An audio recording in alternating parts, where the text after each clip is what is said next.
Okay, let's just dive right into this explainer by looking at exactly how the celestial mechanics up above govern our physical world down below. This incredible classic woodcut pretty much perfectly illustrates what we're exploring today. You've got this seeker literally piercing through the starry outer limits of the natural world just to catch a glimpse of the supernatural machinery operating behind all of it. It so beautifully captures this idea that the universe is fulfilling its spiritual destiny through an unfolding cosmic law.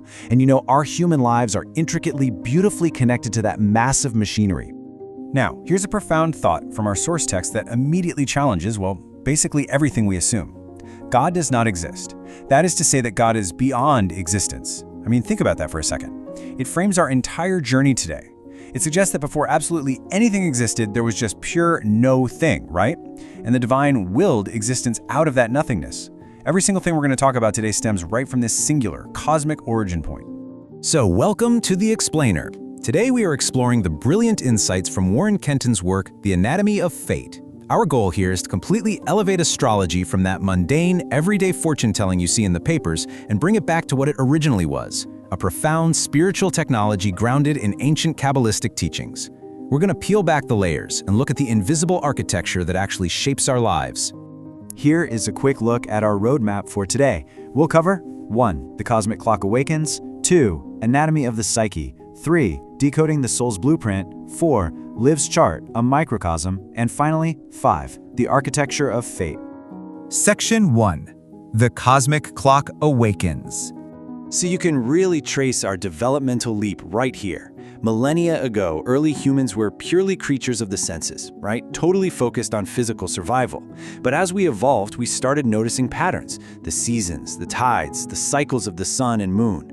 This emotional awareness eventually birthed antiquity's intellectual appreciation of celestial order and logic. We essentially evolved from just trying to survive the winter to realizing that our entire world is governed by this beautifully, perfectly ordered cosmic clock.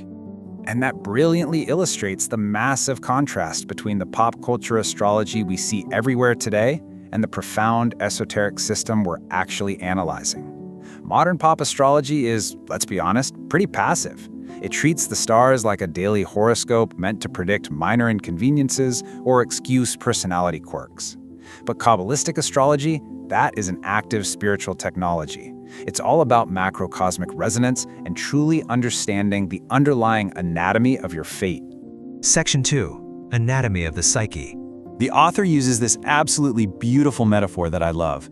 The psyche, or a stringed instrument, resonates to a melody played nearby. So it is that mankind is played upon by the music of the spheres. It perfectly explains the core mechanism we're dealing with. We aren't just sitting entirely separate from the cosmos. We act as miniature universes, literal microcosms, resonating in deep sympathy to these planetary frequencies. Now, when we take those planets and map them onto the Sephirotic tree of life from Kabbalistic tradition, we get this incredible framework. It sets the psychological organism perfectly between the physical and spiritual levels of reality. It literally outlines the architecture of human intellect, emotion, and consciousness. You can see exactly where specific planetary principles reside within our subtle anatomy.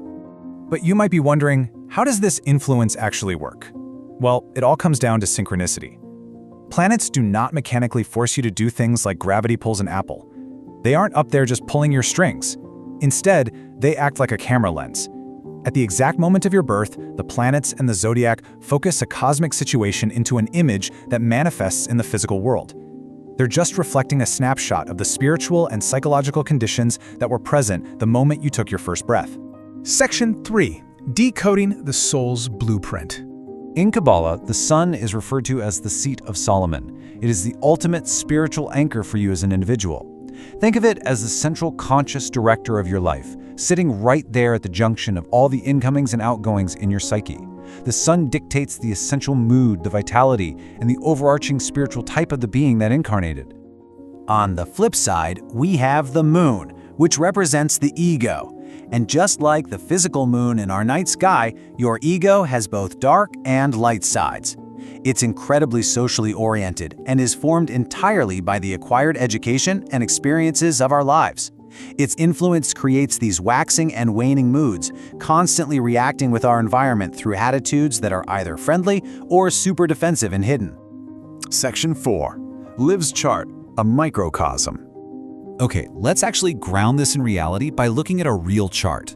Liv's natal chart is packed with fascinating data, from generational markers like Pluto and Saturn in Libra to her Chiron placement in Taurus, right down to asteroids like Ceres and Vesta. But by organizing her core personal placements into this Kabbalistic framework, we can instantly decode the invisible guide rails of her specific fate.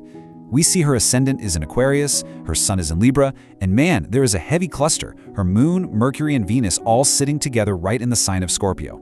Let's break down how these interact. First up, her ascendant in Aquarius. I like to think of the ascendant as the bouncer at the club of your psyche. It dictates her physical frontier and the exact boundary between the physical world and her internal state. Aquarius brings this oscillating, highly intellectually active, yet inherently fixed energy to how she physically meets the world around her. Now let's look closer at those intense Scorpio placements. Her moon deeply influences her ego. Because Scorpio is a fixed, watery sign, it drives this secretive, yet intensely socially oriented personality that filters all of her emotional reality. And what makes this even more potent is that her Mercury, which is the reflective station carrying messages, and her Venus, the active station stimulating input, are also in Scorpio. It's honestly like having a deep-sea submarine navigating the darkest, most hidden depths of her psyche. That is a massive amount of intense, deep emotional processing happening down in her lower mind. So how on earth does she manage that intense lower mind? Well, her sun in Libra sits as the seat of Solomon. Libra is cardinal and it constantly seeks harmony. So her conscious director is actively trying to balance and harmonize all those intense, watery Scorpio energies churning beneath the surface. Her spirit seeks equilibrium, gently guiding those powerful, reflective, and active psychological stations so she just isn't totally overwhelmed by her own emotional depth. Section 5. The Architecture of Fate. And this really brings us to the ultimate point here, fate versus free will. The natal chart is absolutely not a fixed prison. If you live entirely in the physical and lower psychological worlds, sure, your life might seem completely fixed by external habits. But through self-awareness, by actually studying the celestial rhythms of your own chart, you begin the true exercise of will. You transform from being just a passive subject to the cosmos to an active, conscious co-creator in your own spiritual evolution. As we wrap up this explainer, I really want you to reflect on your own microcosmic resonance. Kabbalistic teachings tell us that while Providence sets the stage to facilitate our spiritual growth, we are not powerless actors in the play. The heavens may set the starting anatomy of your fate, but the ultimate question is, how will you actually use your free will to change the universe? Thank you so much for exploring with us today.